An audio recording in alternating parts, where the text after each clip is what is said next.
What's up, you guys? This is Devin from CenturyFX Studios, and we're back with another video. Today we're going to be talking about my new series, which is called Photography A to Z. It's essentially what you think it is. It's photography. We're talking about it from A to Z, giving it all kinds of terminologies. We're trying to find a terminology for each letter. I don't know how X and Z is going to work out and some of those other readily used letters, but here we go. We're going to get into our first episode. Today we're going to be talking about the letter A. And for those of you who love photography, know where I'm going with this A is aperture. For those who don't know what aperture is a mechanism inside the lens that controls how much light comes into the camera. It's that simple. Now you can control this by your f-stops on your camera. You can go from your maximum aperture, which is usually either 2.8 or 3.5 to 5.6, all the way to the likes of f8, 11, 16, and f22, and so on and so forth. Now, what do these f-stop numbers mean for aperture? Well, I'm going to try to put it in the simplest terms that I can because it can get a little confusing sometimes. But basically, the smaller the number, which is the numbers closer to 0, means you let more light into the camera. So it's kind of the opposite of the way you might think. So f2.8, you're letting in a lot of light into the camera. f1.8, f1.2, f1, f.8, whatever lens you have, you're letting in a whole bunch of light into the camera. Usually you'll see 2.8, 1.8. The other end of the spectrum, the bigger the f-stop number, the less light you're letting in. Now, f8, f11, f16, you're not letting a lot of light into that lens. Not letting a lot of light into the lens if you're shooting at f16, f11, things of that nature. You have aesthetic values to these f-stop numbers. So basically, when you look at the image, when you're at 2.8 and 1.8, you start to get a blurrier background with those smaller f-stop numbers. So the smaller the f-stop number, the blurrier the background. You're also letting in a lot of light. Now, if you go all the way to the other end of the spectrum, f8, f11, f16, you're not letting that much light into the camera, but you're also making a lot of things in focus. So if you're taking a landscape image, you probably won't want to have it at f11, f16, because you want to see everything in focus and as sharp as it can be. But if you're taking a portrait, you're probably going to want to be at that f2.8, f1.8, because this is going to have a nice blurry background, give you a nice aesthetic to your image, and people will know exactly what you want to see based off of what you're focusing on, because everything else that you don't focus on is going to be pretty much out of focus, blurry, nice. If you have a good lens, it's going to be nice and blurry. If you have a bad lens, it's going to be kind of drabby but blurry at the same time. So you get what I'm saying. That's essentially what aperture is. It's measured in f-stops, and it's the opposite of the way you think as far as how much light you're letting in as it equates to the number that you're using. Now I'm going to get into the practical applications of using aperture on your camera. Now remember, it does control the amount of light that you're letting into the camera, but it also works with shutter speed and ISO to create a certain amount of image and a certain look to the image. So you have to use all three of these, but the main usage for the aperture is to let a certain amount of light into the lens. Now, the practical applications of using aperture. When you're in a fast action or sports situation, you're probably going to want to use aperture 2.8, 3.5, or the widest aperture you can possibly get on your lens. Maybe not 1.8. Maybe that's going a little too far if you have a lens that opens that wide. But 2.8 is a nice landmark aperture to shoot sports at. Why would you want to shoot at 2.8? Well, 2.8 will isolate your subject. No matter who it is, it's usually a sports person, somebody dancing, somebody moving very, very fast. You want to isolate them from everything that's going on because you want them to be in tune with that person. You want your audience to be in tune with the person that you're focusing on. Now, I rarely use f8, f11, or anything like that for sports. It's just impractical, and usually most professionals don't use f11 unless you're taking like a posed sports picture, and that's more portraiture. So those are some of the things you need to think about with sports. You want to let as much light into the lens, because if you let as much light as you can into the lens, then you're going to be able to alleviate your shutter speed, and your shutter speed is going to allow you to get a faster captured image.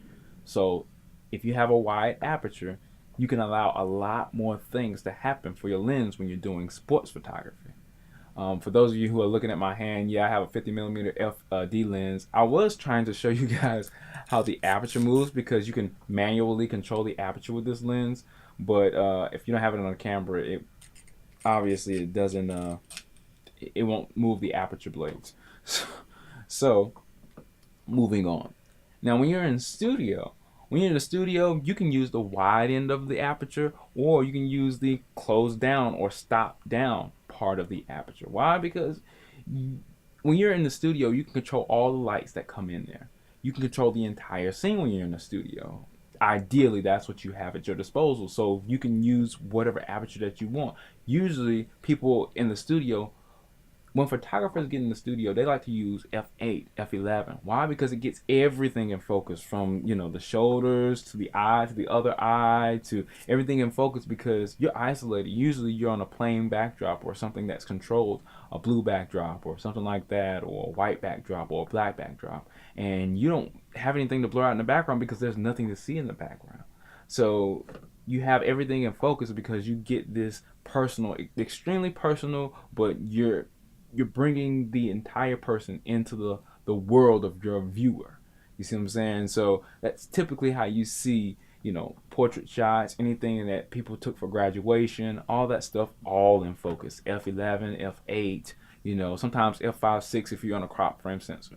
But if you're taking something like a glamour shot or something like that that's specialized, I could see you using a 2.8 or 1.8 aperture to give it a special type of flair. Have one eye in focus and start to shallow depth of field that other eye out, depending on how the facing of the model is, or whatever you're doing, and you need a shallow depth of field.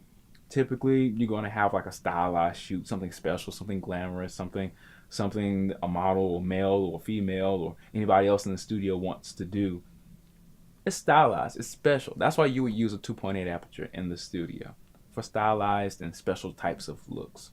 Events, I typically shoot with a wide open aperture. I'm pretty sure other professionals shoot with a wide open aperture because you're essentially taking portraits and different types of pictures. Now, if you're shooting group pictures at events and stuff like that, then you would want to shoot more at f8, f11, so you can get everybody in focus. That's usually the only reason I shoot at f8 and f11 in a group type setting or an event type setting, to take a picture of the actual group, to get everybody in focus. Now, there's other times where I'm outside and I have to shoot at a wider aperture just to calm down the exposure, and there's nothing wrong with that.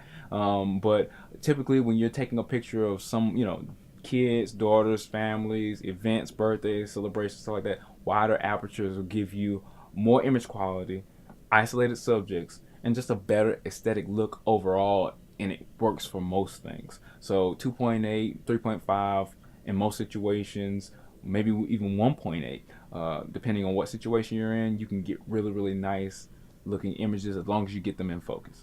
Portraits. This is the last one in the general practical application of photography.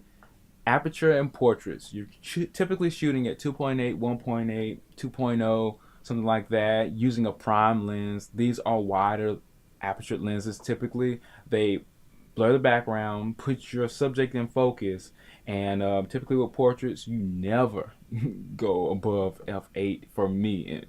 But I'm not saying this has to be how you shoot your work. You can shoot your work however you want to, but with portraits outside and inside, not portraits in the studio, but outside and inside and usual locations that you shoot portraits, they're going to be at f2.8 to isolate the background. Because if you're outside, chances are there's some stuff out there that you can't control. Anytime you're in a situation in portraiture where you can't control the situation, you're shooting at a wider aperture typically. Alright guys, that was the end of my first video about photography A to Z. We did A, and it was aperture. Those are some practical applications and uses, definitions of aperture. These are things that you can use practically in your photography. I hope this helped somebody. If you know some other ways I can use aperture, or other ways that people could use aperture, leave them in the comments below. Leave your comments and stuff below. Let me know if this helps you. Is there any other ways we can use aperture? Should I make another video about A and aperture? Let me know. I do respond to you guys as much as I can. And this is Devin from CenturyFX Studios. Keep using your aperture.